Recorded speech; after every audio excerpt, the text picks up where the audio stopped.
গল্পটা শুরু হয় এক বিশাল জঙ্গলকে দেখিয়ে, যেখানে একটা ছেলে দাঁড়িয়েছিল, কারণ জঙ্গলের ভিতরে কোনো একটা ব্যক্তির আওয়াজ শোনা যেত। নাদিয়া তখন তার ছেলেকে বোঝাচ্ছিল যে এই জঙ্গলটা অনেক বড়, কিন্তু আমরা শুধুমাত্র জঙ্গলের কিছু অংশেই যেতে পারবো, আর বাকি অংশে আমরা যেতে পারবো না।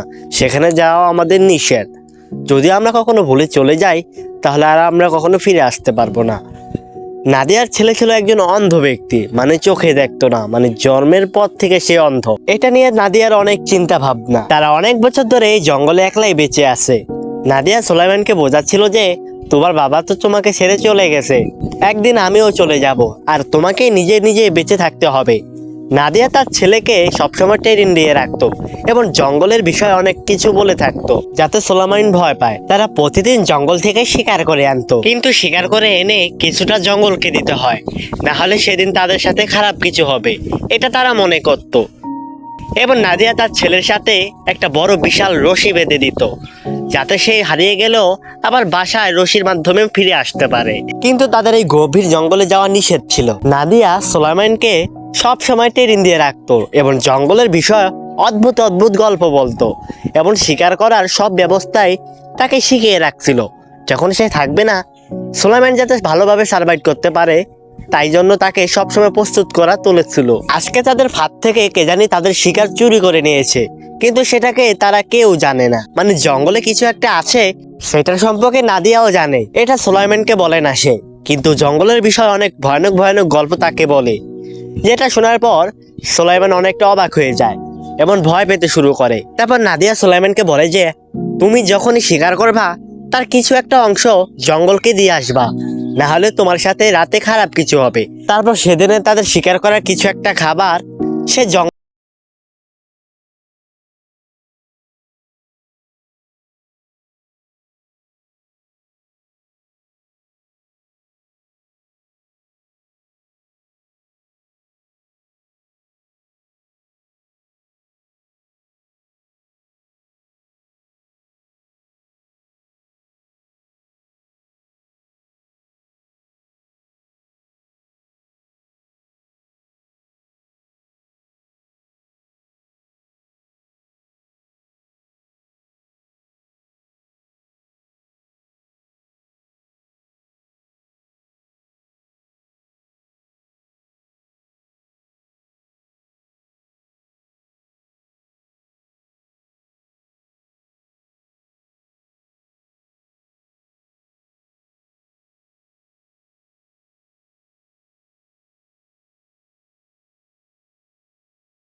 না।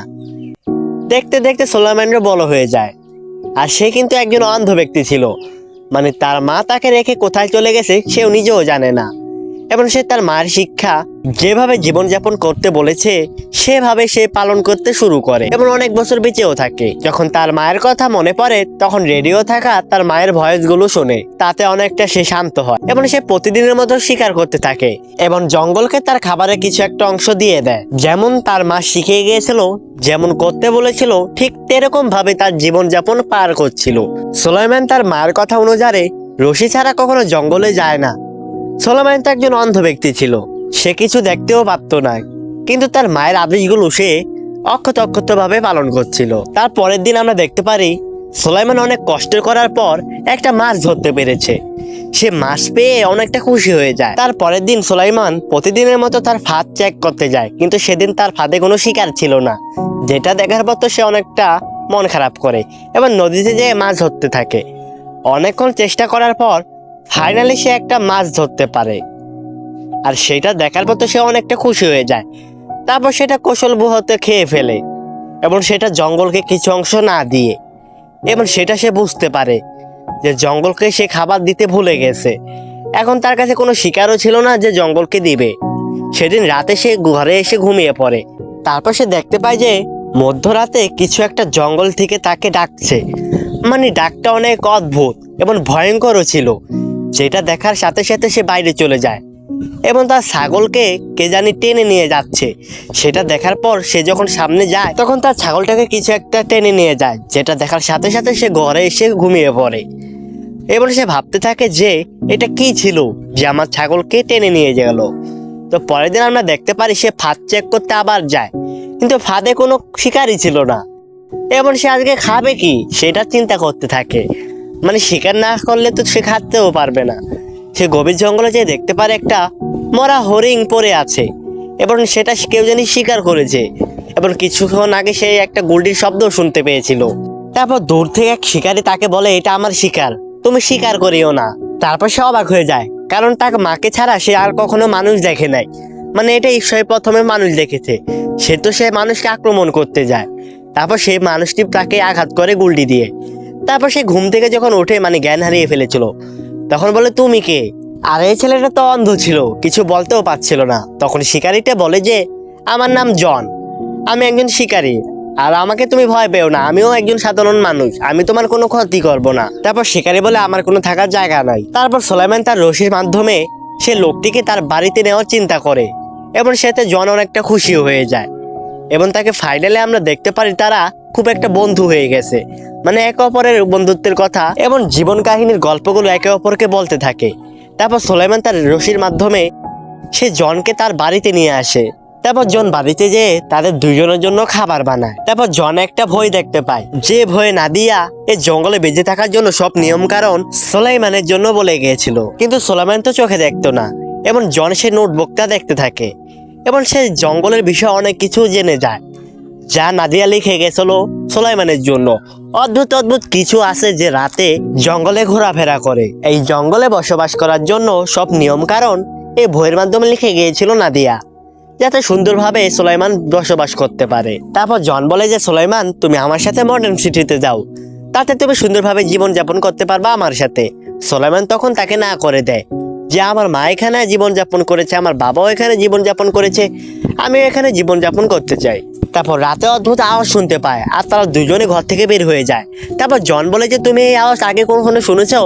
সুলাইমান বলে আমি কালকেও এই আওয়াজ শুনেছি, কিন্তু আগে কখনো শুনতে পারি নাই। তখন জন বলে যে আমি জঙ্গলে যেয়ে দেখে আসি যে আওয়াজটা কিসের। তখন সুলাইমানকে রেখে সে চলে যায়, কিন্তু সুলাইমান অনেক তাকে বাধা দিয়েছিল, কিন্তু জন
এবং সে পাখিটা উড়ে যায় সেখান থেকে। তারপর তাদের হাতে থাকা অস্ত্র দিয়ে তারা চেন কাটতে থাকে।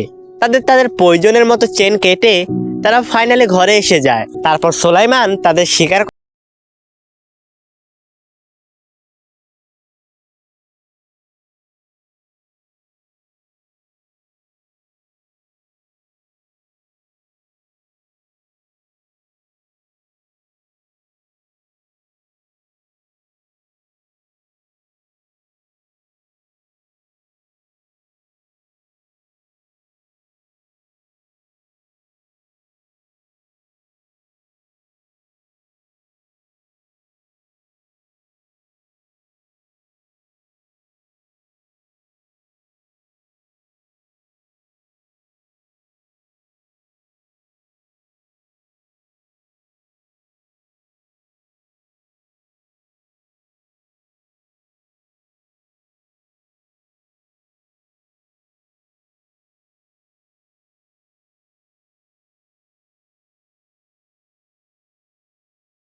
একটা ভাত বানিয়ে সেটাকে ধরবো। তারপর জন সুলাইমানের মায়ের একটা চিঠি দেখতে পায় বা একটা বই লেখা দেখতে পায়, সেটা এসে সুলাইমানকে শোনাতে থাকে এবং সুলাইমান তার মায়ের কথাগুলো শুনে অনেকটা শান্ত হয় এবং তার ভালোও লাগে। তারপর জন সুলাইমানকে বলে যে রাত অনেক হয়েছে, এবার আমাদের ঘুমিয়ে পড়া দরকার। তারপর তারা দুজন ঘুমিয়ে পড়ে, কিন্তু জন গভীর রাতে ওঠে এবং গভীর রাতে উঠে সেই জঙ্গলে চলে যায় যেখানে সে শিকল দেখেছিল এবং তার বন্দুকটি নিয়ে সে জঙ্গলে যায়। সে অনেক মৃত জীবজন্তুর হাড্ডি দেখতে পায়। আশেপাশে জনকে না দেখে সুলাইমানও তখন ঘুম থেকে জেগে যায়। সুলাইমান জনকে খুঁজতে থাকে, কিন্তু জনকে খুঁজে পায় না। ঠিক তখনই জঙ্গল থেকে একটা গুলডির শব্দ শুনতে পায়। সুলাইমান জনকে খোঁজার জন্য তার সাথে রশি বেঁধে সেও ফাইনালি জঙ্গলে চলে যায়। তারপর জন দেখতে দেখতে আরো সামনের দিকে যেতে থাকে। তার পায়ের সামনে কিছু একটা ধাক্কা খায়, সেটা ছিল জনের ব্যাগ এবং সে বুঝতে পারে যে এটা জনের ব্যাগ ছিল। সে তখনই জনকে ডাকতে থাকে, কিন্তু জনের কোনো সাড়া না পেয়ে তার পিছনে থাকা রশিটা সে প্রথমবারের মতো খুলে ফেলে এবং সে জনকে ডাকতে থাকে। কিছু দূর যাওয়ার পর সে জনের লাশ দেখতে পায় এবং সে অনেকটা অবাক হয়ে যায় এবং কান্না করতে থাকে যে তার জীবনে বন্ধু বলতে এই জনে একজন ছিল, এখন জনও আর বেঁচে নাই। তাই সে অনেকটা কান্না করতে থাকে জনের সাথে কাটানো দিনগুলোকে এবং সে একটা কিছু শব্দ শুনতে পায় জঙ্গলে, যেটা আগে সে কখনোই শুনে নাই। তার সামনে কোনো ছায়া নাই এবং তার মাই চলে এসেছে, নাদিয়া। এবং নাদিয়াকে অনেকটা অদ্ভুতভাবে দেখা যায়। নাদিয়া ইবেল হয়ে গেছে, সে সুলাইমানের উপর আক্রমণ করতে যায়, কিন্তু তার শিকল ছোট হওয়ার কারণে সে আক্রমণ করতে পারে না। সামনে যে কি জিনিস ছিল সুলাইমান নিজেও জানতো না, কারণ সে তো চোখেও দেখতে পারতো না। এবং সুলাইমানের মায়ের কণ্ঠ পাল্টে গেছে। তখন সুলাইমানের মায়ের দেয়া গানগুলো সুলাইমান বলতে থাকে সেখানে, কারণ সুলাইমান অনেকটা ভয় পেয়েছিল। এবং গান শুনে সুলাইমানের মা তাকে জড়িয়ে ধরতে যায় এবং তখনই সুলাইমান তার হাতে থাকা চাকু দিয়ে তার মায়ের পেটে ঢুকিয়ে দেয়। এবং সে তো জানতো না যে এটা তার মা ছিল, কারণ তার মায়ের কণ্ঠগুলো বদলে গেছে, কারণ তার মা তো এখন ইবেল হয়ে গেছে। আমরা দেখতে পারি এখন সুলাইমানরাও ধীরে ধীরে ইবেল হয়ে যাচ্ছে, মানে এটা তাদের পরিবারের একটা কুফা ছিল, যেটার কারণে তার বাবাও ইবেল হয়ে গেছে, তারপর তার মাও হয়ে গেছে, এখন ফাইনালি সেও ইবেল হয়ে যাচ্ছে। মানে তারা এই জন্য শহর থেকে অনেকটা দূরে থাকতো, জঙ্গলে। তো কেমন লাগলো আজকে তোমাদের মুভি এক্সপেরিমেন্ট? আশা করি ভালো লেগেছে। যদি আরো নতুন ভিডিও চাও অবশ্যই তোমরা চ্যানেলটা সাবস্ক্রাইব করে দেবা আর আমাকে একটু সাপোর্ট এবং ভালোবাসা দেখাবা। তো সবাই ভালো থাকো, খুদা হাফেজ।